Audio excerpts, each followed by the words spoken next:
Clap! Imaginons 2 petites secondes. Tu es propriétaire.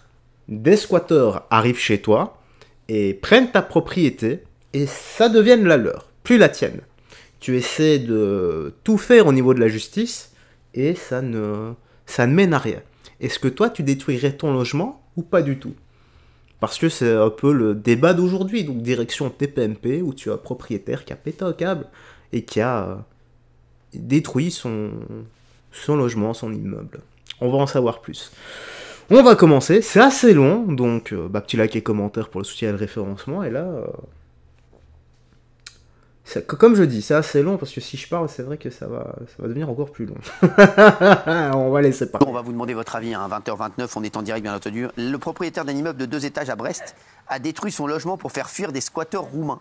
Ça faisait plus de 6 ans que 2 familles roumaines squattaient le logement du Brestois qu'il avait acquis en 2021, mais il ne l'avait jamais occupé car le bien avait été jugé insalubre. Et l'homme n'a jamais réussi à faire partir 2 hommes. Voilà. Alors le 12 octobre dernier, avec un autre homme, il a décidé de détruire son logement avec une masse et une barre à mine. Le propriétaire a donc pété le plancher à l'étage, défoncé les escaliers, cassé les murs, explosé le rideau, le réseau d'eau et l'électricité. Alors, c'est un truc de fou. Qu'est-ce que vous en pensez ? Est-ce que comprenez-vous son geste? Est-ce que vous comprenez son geste? Tout à fait. Oui. Ah bah tous les gens assez. Ah bah oui. C'est dommage. Oui, alors oui, Isabelle. Oui, mais c'est dommage. En arriver à ces extrémités, je comprends très bien. Il a aussi changé la serrure. Moi, j'aurais peut-être commencé par là et attendre de voir ce qui se passait ensuite. Mais j'imagine effectivement l'état d'épuisement, de rage, d'impuissance qui amène quelqu'un à se saborder littéralement parce qu'il ne sait plus quoi faire et qu'il n'est aidé par personne. Donc oui, je peux comprendre, même si ça me semble super radical, évidemment. Oui, Kelly. On se doute dans quel état psychologique ça mène ce genre de combat. Donc à partir du moment où on se dit que c'est chez lui, il fait ce qu'il veut chez lui. Comme ce que les squatteurs font chez lui, eux, ils estiment qu'ils sont chez eux. Lui, il est pour de vrai chez lui. Et s'il veut détruire sa maison, il le fait. Mais il risque d'être condamné, hein? Bien sûr. Bien sûr. Mais c'est ça qui est fou. C'est une horreur. C'est pour ça qu'on est dans un monde de fous, qu'on est dans un pays de fous. Gilles Verdez, je comprends pas son geste. Alors, la situation est très compliquée parce qu'en plus, l'appartement était sous-loué à une autre famille, donc c'est terrible. Mais je comprends son exaspération. C'est ça. Mais je comprends pas son geste parce que c'est tout simplement dangereux pour lui. C'est ça, arrêtez, Gilles Verdez. Ah non, mais c'est extrêmement dangereux. C'est pas légal. Arrêtez, Gilles Verdez, arrêtez. Vous êtes un... Gilles Verdez, on sait très bien que vous mentez là-dessus. Ça vous dérange qu'il ait fait ça. Voilà, vous êtes toujours du côté comprenez-vous son geste? Non. Vous êtes toujours du côté des squatteurs. Non, je suis pas du côté des squatteurs. Si. Non. Mais là, il avait tout bien fait, sauf de... Pour une fois, la question c'est comprenez-vous son geste? Verdez, il dit non, je ne comprends pas. Il dit clairement, je suis pas du côté des squatteurs, donc... Vouloir leur donner 2000 € en espèces pour qu'ils partent. Sûr, Ça l'a mis en tort. Donc du coup, il va avoir pour lui des problèmes. Thomas Guénolé. Je suis contre le fait qu'en France, on se fasse justice soi-même. Ouais. C'est une position de principe que je ne peux pas après faire varier au gré de mes... Non. Ok. Tous les squatteurs chez Monsieur Guénolé, s'il vous plaît. Voilà. Tous les squatteurs chez lui, on verra bien. Il y a une procédure qui existe pour ça, parce qu'il y a une loi, la loi anti-squat de 2023. Est-ce que tu comprends l'exaspération et toi, ton ressenti au-delà de la loi? Il y a deux choses. Il y a comprendre la colère, mais ensuite il y a comprendre le geste qui en découle. Et non, je ne cautionne pas le geste, effectivement. Non, mais la question, c'est pas est-ce que tu cautionnes. Après, ça constitue sans doute. Moi, je suis. Après, je constitue. Non, mais c'est ça. Si c'est pour nous dire, oui, c'est pas bien. Il y a des lois. Non, moi, c'est plus ce que je veux dire. C'est pas bien. C'est pour dire, on ne se fait pas justice soi-même en France. Il y a une procédure. On doit obtenir un avis d'expulsion du juge. C'est comme ça qu'on fait. Fabrice Divisio. Fabrice Divisio. Il a dit en France, on ne fait pas justice soi-même. Fabrice, En explose-moi France, on ça, ne s'il fait te pas plaît, explose-le. Mais en France, on n'a pas l'habitude de squatter non plus la propriété des autres. Oui. C'est ça. Mais on peut pas Et que répondre donc, à à un moment donné, on est d'accord. qu'est-ce qui se passe? Il se passe qu'après avoir refusé d'accueillir les migrants, maintenant on sait où est-ce que les squatteurs peuvent aller, chez Gilles et chez Thomas. C'est pas si mal finalement. Parce qu'à un moment donné, c'est le même problème. Avocat, en fait. Non mais attendez, à un moment donné, vous êtes toujours, les uns et les autres, vous êtes toujours favorables à tout, hein. Ici, il y a la violation de la propriété privée, pas de problème. Mais alors, du coup, il n'y a pas de problème. Pas n'importe quoi. Ça vous arrive de la fermer 2 minutes ou pas? Oui. Mais vous dites n'importe quoi, c'est pas ma faute. Attendez, vous êtes à 3 heures, je suis à 5 minutes, et vous trouvez le moyen de quand même parler sur moi. 2 minutes, Maintenant, quoi. vous savez ce que ça fait, c'est Non, mais agaçant. c'est bon, c'est bon, lâchez-nous un peu. C'est bon, là, ça va. Agaçant, hein, les interruptions intempestives sans cesse. En fait, c'est un malade mental, ce type. Non, mais c'est bon. À un moment donné, écoutez, garçon, c'est bon, là. Garçon. Là, le fait est que... Donc, tout ça... Mais en fait, c'est maladif, il peut pas se taire. C'est pathologique, en fait. Allez-y. C'est ça votre problème, c'est que c'est pathologique. Enfin, tout ça pour dire que le vrai problème de fond dans cette affaire, il est relativement simple. C'est quand la justice ne protège plus. Voilà. Eh bien, vous étonnez pas ce que les gens se fassent la justice eux-mêmes. Fin de l'histoire. Et non seulement je le comprends, même s'il ne faut pas le faire, comme le dit Thomas. Voilà. Non seulement je le comprends, bien sûr qu'il s'agit légalement de le désapprouver, du bout des lèvres en tout cas. Du bout des lèvres en tout cas. Parce que la vérité, c'est que quand vous en arrivez à ce stade, le type a tout essayé. Parlez de la justice. Le problème, c'est que d'habitude, comme d'habitude, M. Guédonnet parle de ce qu'il ne connaît pas. Vous savez ce que c'est que la justice concrètement pour expulser quelqu'un, ce qu'il faut? Vous le savez? Vous savez ce qu'il faut pour expliquer? Est-ce que vous savez que cette loi anti-squatter, elle n'est pas appliquée? Est-ce que vous savez que même en Italie, le problème est tellement grave aujourd'hui qu'on est arrivé à une loi qui pénalise de 7 ans d'emprisonnement les squatteurs, qu'on a renforcé les pouvoirs de la police. Et même ça, ça suffit pas parce que les juges sont... oui, mais il y a le problème du droit au logement, il y a tout ça. La vérité, c'est que vous avez une justice qui, lorsqu'elle ne fonctionne pas, donne ce genre de choses. Et qu'aujourd'hui, la justice, elle ne fonctionne pas en matière d'expulsion locative. La propriété, tout le monde s'en fout. La vérité, c'est que c'est méchants propriétaires contre gentils squatteurs. C'est ça, la vérité. Exactement. C'est ça. Et qu'aujourd'hui, vous vous saignez pour payer votre bien. C'est ça. La vérité est là. Vous partez en vacances 15 jours, vous revenez, c'est squatté. Mais comme vous n'étiez pas là, malheureux que vous avez été de prendre des vacances, et à la fin de la fin, qu'est-ce qui se passe? Il vous faut 5 ans si vous avez du bol pour expulser quelqu'un. Essayez 2 minutes de vivre dans le réel, s'il vous plaît. La justice, c'est ça. La justice sur le papier, c'est bien beau. La justice, quand vous êtes confronté tous les jours, la vérité, c'est que c'est pas facile d'expulser quelqu'un. Et c'est même parfois impossible. Entre les trêves hivernales, entre les âges, entre la maladie, entre la famille, avec tout ça, c'est impossible. La vérité, c'est que d'ailleurs, regardez, ils ont été expulsés, Manu Militari de fait, mais ils ont été relogés. La mairie les a relogés. C'est ça la vérité. La vérité, c'est que vous avez une prime à l'infraction. Vous avez une prime dans ce pays à la violation. On va l'appeler la prime Verdez. Maintenant, on va l'appeler la prime Verdez. Mais c'est un drame. Vous devez vous rendre compte à quel point c'est un drame. Un vrai drame. Quand la justice pénale ne passe pas, les gens se font justice eux-mêmes. Quand la justice civile ne passe pas, les gens se font la justice eux-mêmes. C'est ça la vérité. Donc arrêtez de parler de la justice que vous ne connaissez pas. Je vous dis que c'est pas acceptable de se faire justice soi-même. J'ai pas dit autre chose. Vous levez les doigts. Vous croyez vraiment que vous allez faire mieux que Fabrice Divisio? Non mais sans rigoler. Écoutez le ponte. Oui, Fabrice. C'est sa pancarte. C'est sa pancarte. Le caractère. Vous avez raison. Guillaume, vous avez raison. Guillaume, c'est le ponte. Vous avez raison. C'est le ponte. Vous avez raison. C'est le ballon d'or de l'argument. Vous savez ce que je vais faire? Je vais fermer ma gueule dans la bonne humeur. Mais regarde quand il est là. Non mais c'est vrai. Je ferme ma gueule. Oui, vous relancez même pas. Mais parce que j'ai pas besoin. La vérité, c'est que c'est vraiment des drames humains. Il faut vraiment comprendre ça. Des gens, prenez des retraités qui sont expulsés de chez eux. C'est ça la vérité.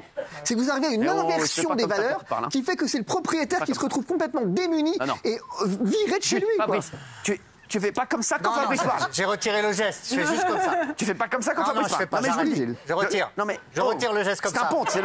C'est comme moi, lève les yeux au ciel, c'est plus discret. C'est le ponte. Ouais, je retire. Qu'est-ce que vous voulez dire? Qu'est-ce que vous avez à dire à ce que vient de dire? Reste ta pancarte, on t'a dit. Oui. Mais Monsieur Divisio vient de perdre toute crédibilité. Quoi? Attends. Retire ce que tu viens de dire. Je vais t'expliquer. Je vais vous dire. Non, je vais lui dire. Attends, Fabrice. Je vais lui demander juste quelque chose. À partir de maintenant, vous ne regardez plus Fabrice Divisio dans les yeux. Vous me regardez moi. Monsieur Divisio vient de perdre toute crédibilité. C'est le premier avocat que je vois. Ça fait 12 ans. Hors de question que vous parliez comme ça. Je parle comment? Fabrice Divisio. Je vois pas où il a perdu toute crédibilité. Ouais. Il dit. Ok. Il vient de suggérer avec sa voix suave et sa veste élégante.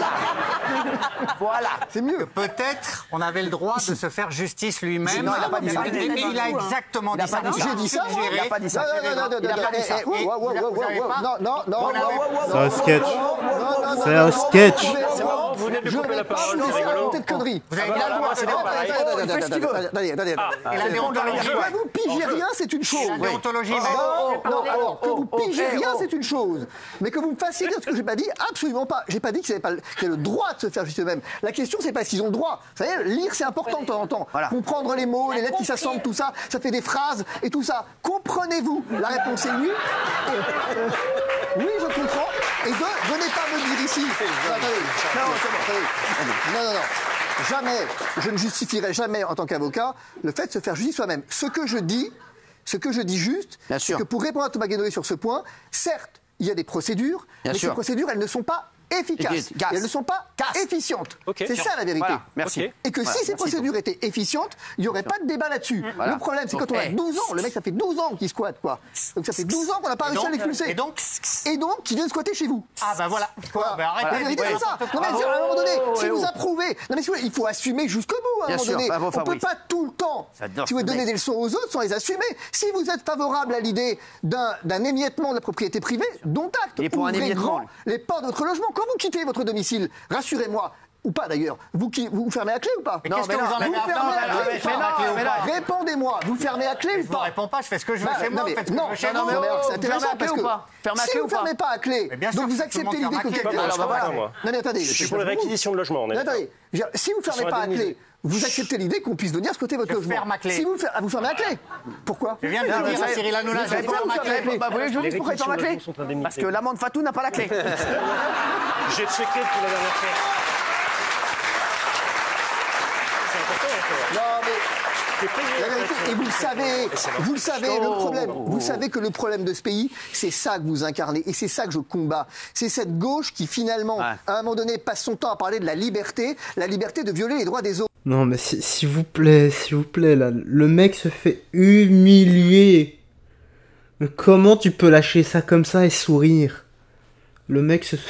Je parle même pas de ce que Fabrice est en train de dire, ce qui a lâché Cyril, que l'amant de sa femme n'a pas la clé, parce qu'on sait très bien qu'il se fait tromper, qu'elle a lâché ça partout, mon Dieu. Et le mec, ça le fait sourire. Mais c'est vraiment un cuck, ce Verdez. La liberté de... Je l'imagine, sa femme qui est en train de se faire prendre par un autre type, et lui assis sur une chaise, dans le coin, en train de regarder comme ça, et de rien dire. Mon Dieu. Verdez qui incarne ce laxisme, cette... c'est un cuck en fait. C'est la lâcheté incarnée. Violer les droits des honnêtes gens. C'est il ça. Il rigole en plus. C'est ça qui m'embête. Enfin, je sais pas, n'importe quel type sensé. Moi, il y a un truc comme ça, on me fait la remarque en direct. Mon Dieu. Je serais du genre à me lever et à aller tarter le présentateur. Oh punaise.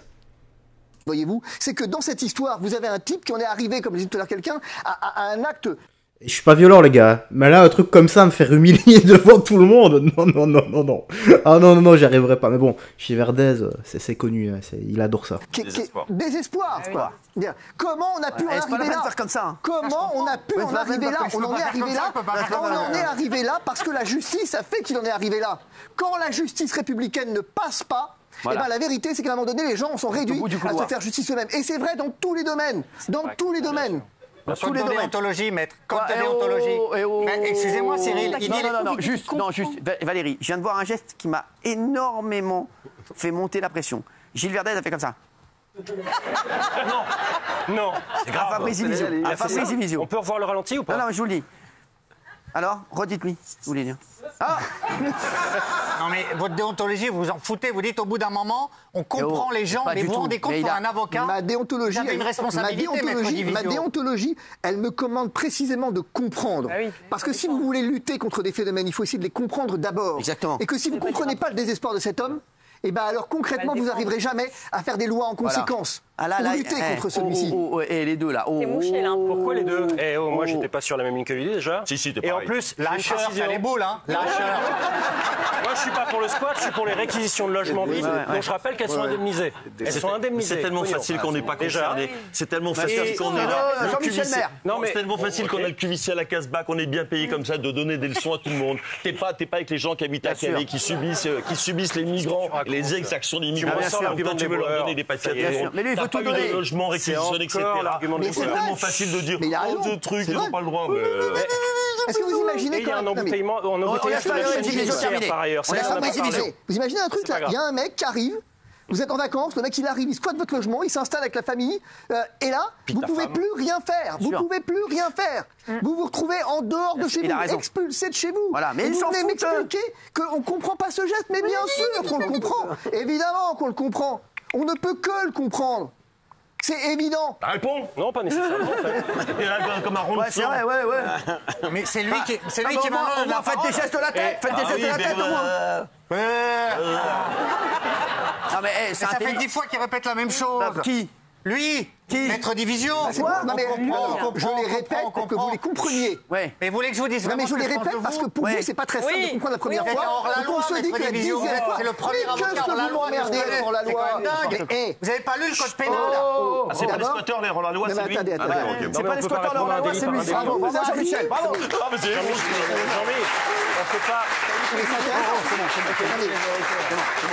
C'est Divisio là. La question c'est, comprenez-vous? Non, il comprend pas, il comprend rien, Fabrice. Il comprend qu'une chose, c'est que Fatou ne veut pas se marier avec lui. Comprendre question. J'ai pas besoin de vous. Ça trop compliqué. J'ai besoin de vous pour lire une question. Ça trop. Si, manifestement. Manifestement, si vous avez besoin de moi. Bien sûr, bravo Fabrice. Puisque vous dites que ça fait 10 fois que je donne la réponse. Mais si vous n'êtes pas foutu de la lire au bout de la 10e fois, la question, comment voulez-vous que je fasse, sauf à vous répondre 10 fois? Voilà, tiens. Il faut la même chose. Le premier avocat hors la loi, je vais vous appeler comme ça. Mais vous êtes le premier chroniqueur insupportable. Merci. Prenez-vous son geste. Oui, voilà. Bravo. Bravo. Bravo, Fabrice Divisio. Fabrice Divisio. Bon, on va conclure ici, parce que à la fin, ça parlait de tout sauf de ça, quoi. Le passage avec Verdez m'a fumé. Bon, pour le reste, j'espère ne jamais connaître une telle histoire à mon égard, ou des gens que je connais. Parce que ce genre de choses, moi je fais justice moi-même, mais sans essayer de blesser les gens. Je dis bien sans essayer. Voilà, au bout d'un moment... Je préfère faire ce que je dois faire et être en tort au niveau de la loi, encore une fois, sans essayer de blesser les gens, tout le moins possible, et que ma famille dorme à la maison, plutôt que moi et ma famille dehors. Dis-moi dans l'espace commentaire ce que tu penses de tout ça, voilà, c'était un peu long aujourd'hui, j'avoue. C'est parti un peu en vrille, mais heureusement que Divisio était là. Prends bien soin de toi, des gens que tu aimes, que Dieu te bénisse. Bye bye, faites très attention à toi.